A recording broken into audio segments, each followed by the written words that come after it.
Përshëndetje dashur shikues, mirë se vini në Agora News. Do të flasim për zgjedhjet e 11 majit, ku kryesocialisti Edi Rama ka arritur të fitojë 83 mandate deri më tani, por sa e rrezikon kjo që Rama të bëhet një autokrat, ndërsa nga ana tjetër Partia Demokratike ka fituar vetëm 50 mandate, por cili do të jetë fati i Partisë Demokratike dhe i Sali Berishës? Për të folur për këtë çështje ne kemi të ftuar avokatin e njohur Spartak Ngjela. Zoti Ngjela, përshëndetje. Mirëmëngjes.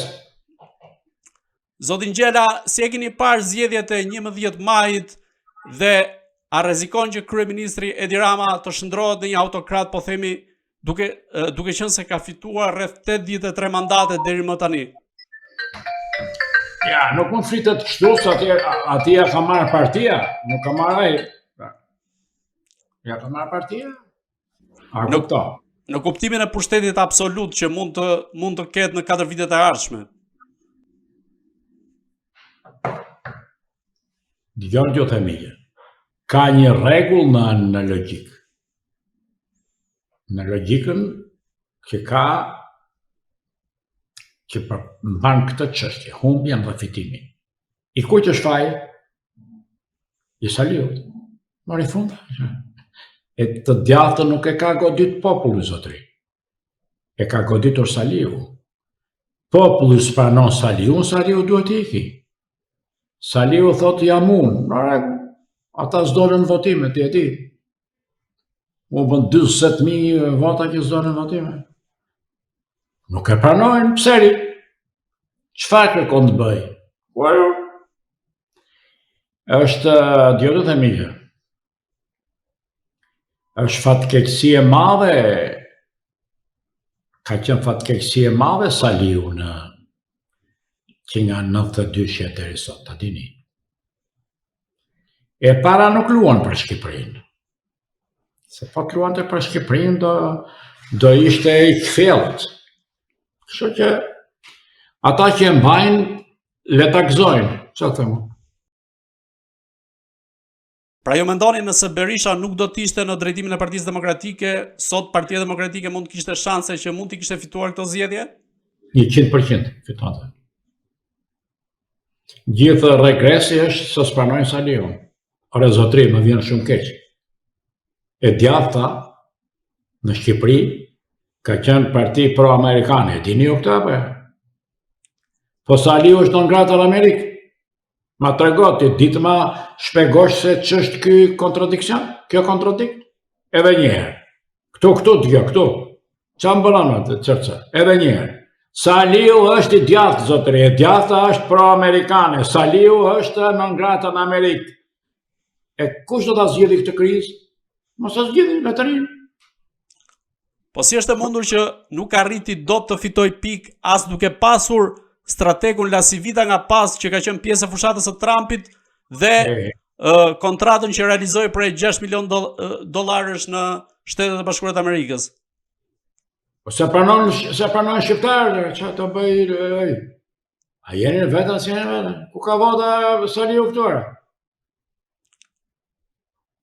E morja për të thënë që unë u rregullova me Amerikën. Pse se hoqën në ngratën? Edhe njëherë. Pse se hoqën në ngratën? E para, e dyta, e dini ju që në ngrata iket me gjyq? Pse s'vetë të bëj gjyq të Amerikë? Nuk e fiton dot, nuk diskutohet që.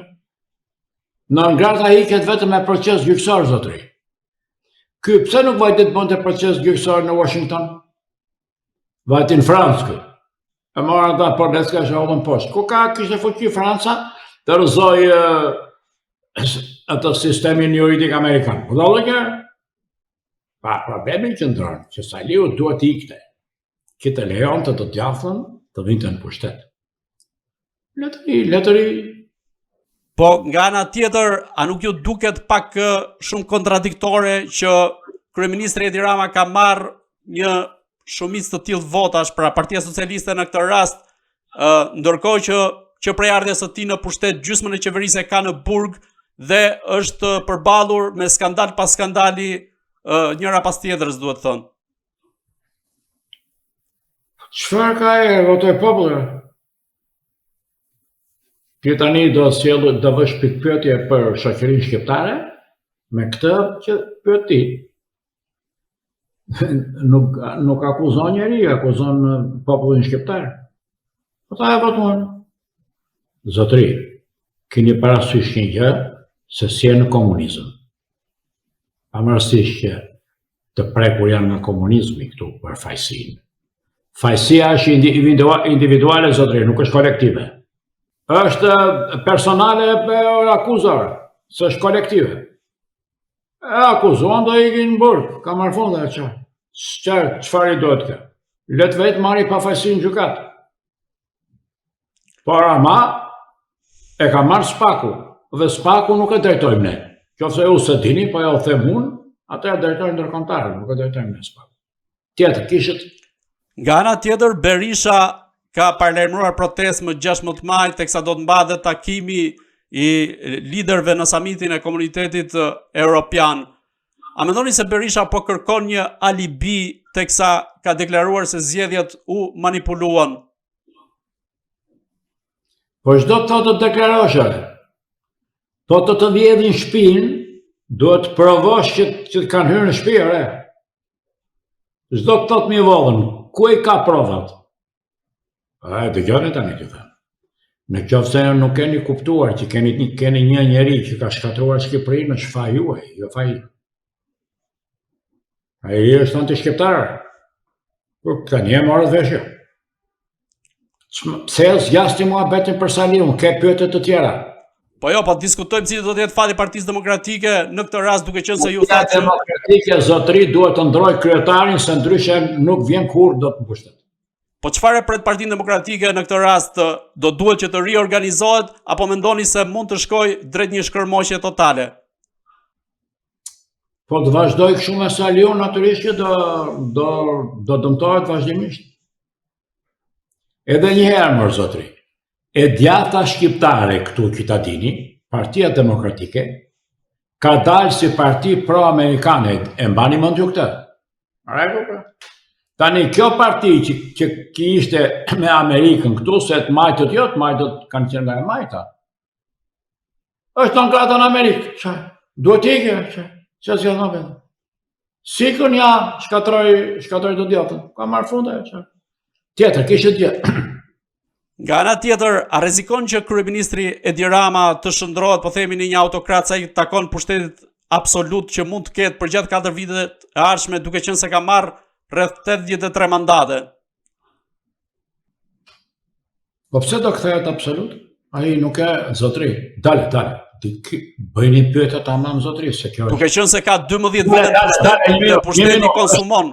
Dale, marrë 1 minutë, ale çfarë flet si njeriu i thjeshtë i popullit. Dëgjoj këtu më pas.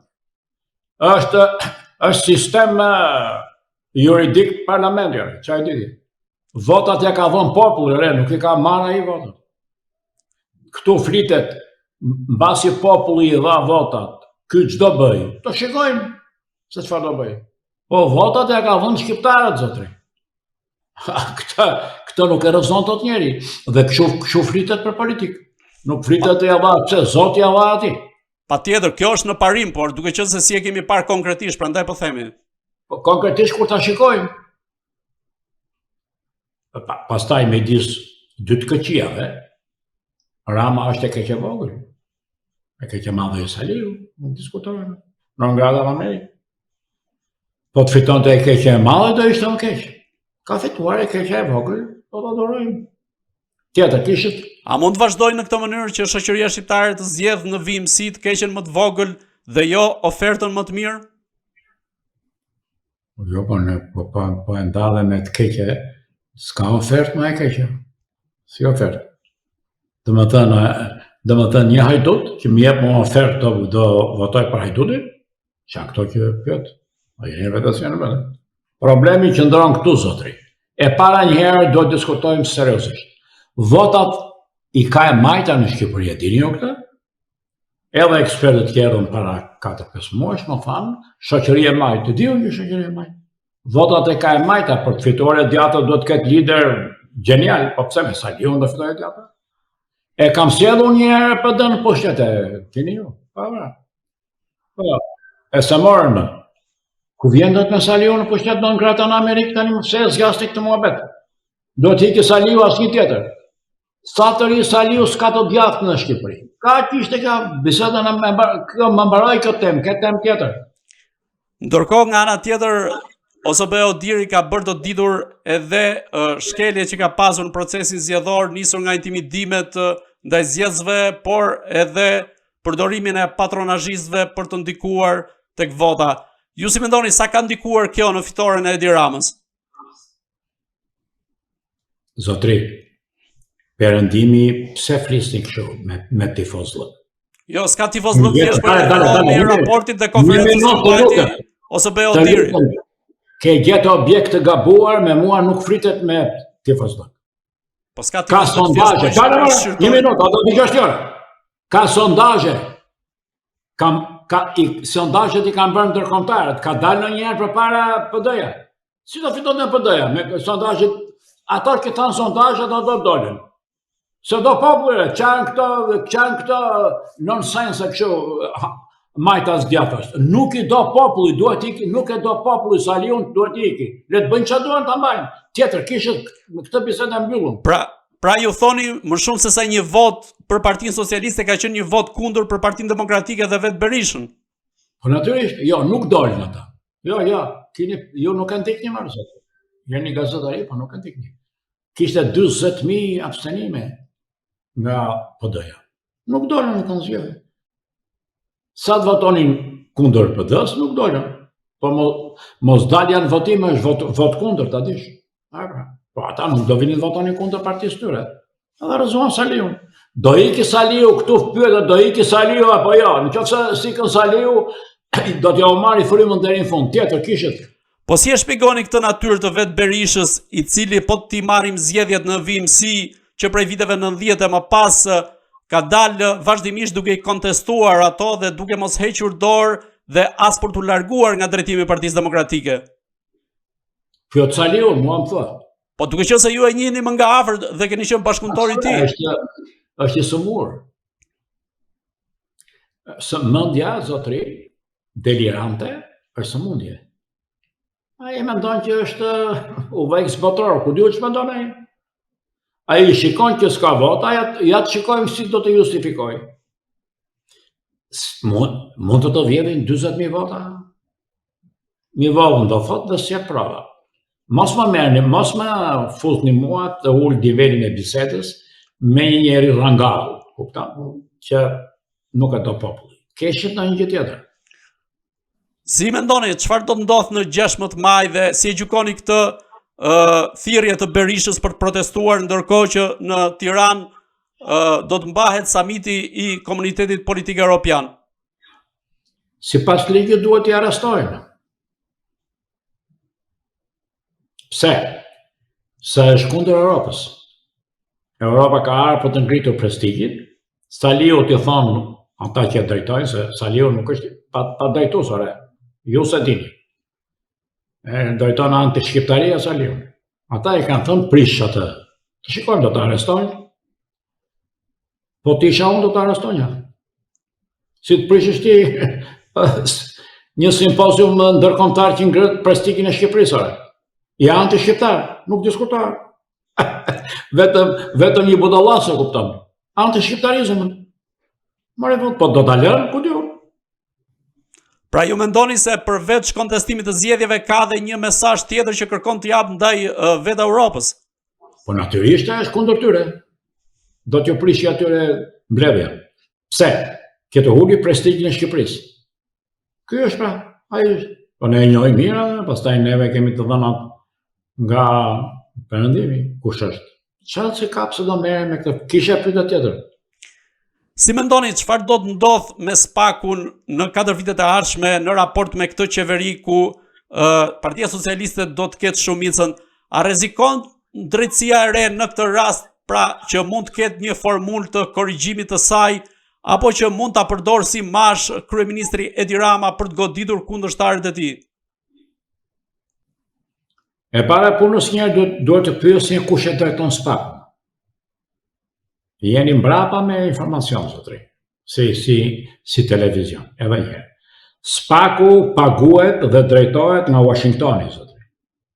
Ikni sa atje i keni ekspertët amerikanë, në SPAK.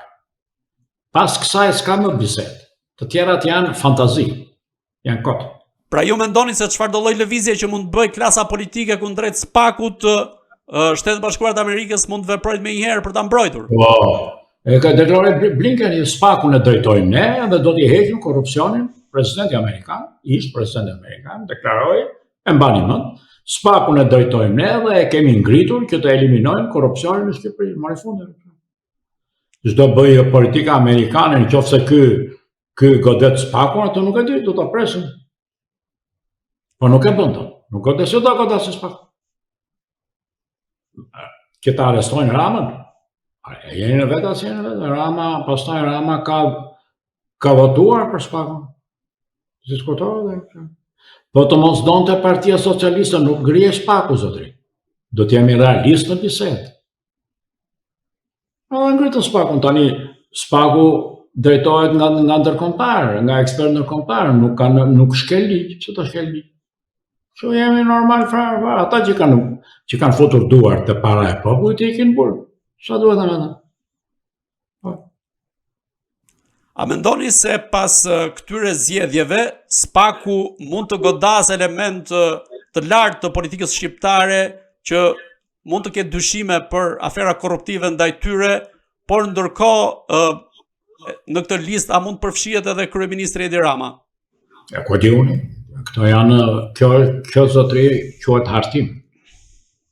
Duhen fakte. Ato e ka SPAK-un dorë, po di jo.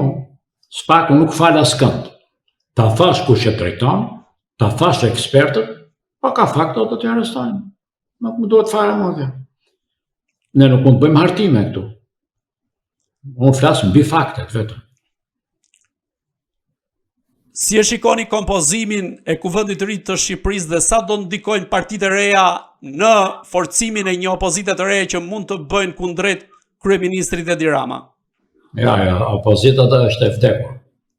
Nuk ka. Që do bëhet. Shiko votat që. Shumë brapa. Opozitën nuk ka fituar PS-ja. Ajtë feu. Ka abstenuar Partia Demokratike. A e keni parë votimin. Ka pas 40 e sa mijë njerëz që shkuan në votim. Do më thënë që nuk pranojnë Saliu. Do t'i ke Saliu. Pse e zgjasni muhabetin? Po t'jetë Saliu këta janë në pushtet. Kush është ai që e do më shumë nga gjithë Saliu? Rama. Ka s'keni kuptuar. Rama, pse? Për një pushtet me të. Po ky ka të lojë fëmijësh. Do t'i. Tjetër, kishte zotëri sa dhe unë jam punë. Zotin Gjela, dhe i pyetje tjetër, kush mendoni se mund ta drejtoj Partinë Demokratike tani në vimësi? Nuk di gjë. Do shikojmë, është me votë. Kush ka shumicën, di gjë. Nisur nga optika juaj, cila mund të jetë ajo figurë përfaqësuese ose që ka të mbështetje në bazë që të marrë drejtimin e Partisë Demokratike, apo mendoni se Berisha mund t'ja lërë të bijës së tij Argita Maltezit, pra që të ketë një vimësi familjare në drejtimin e Partisë Demokratike? Nuk di çfarë them, këto janë në fantazi tani. Çfarë them? Kur të dalin do bëjmë analizën. Nuk bëhet në politikë analiza pa dal fakti. Mbani mend nga unë këtë. Patjetër, por dale, analiza. Mund të hedhim dhe hipotezat caktuara. A do t'i gjojmë alëri hipotezat nuk janë fakt. Dëgjoj mua. Pa dal fakti nuk fritet në politikë. Unë të paktën dua faktin. Kur di fakti do ta arsyetoj. Po. Të dashur shikues, bashkë do shimin intervistat tjera, por mos harroni të bëni subscribe në kanalin tonë në YouTube.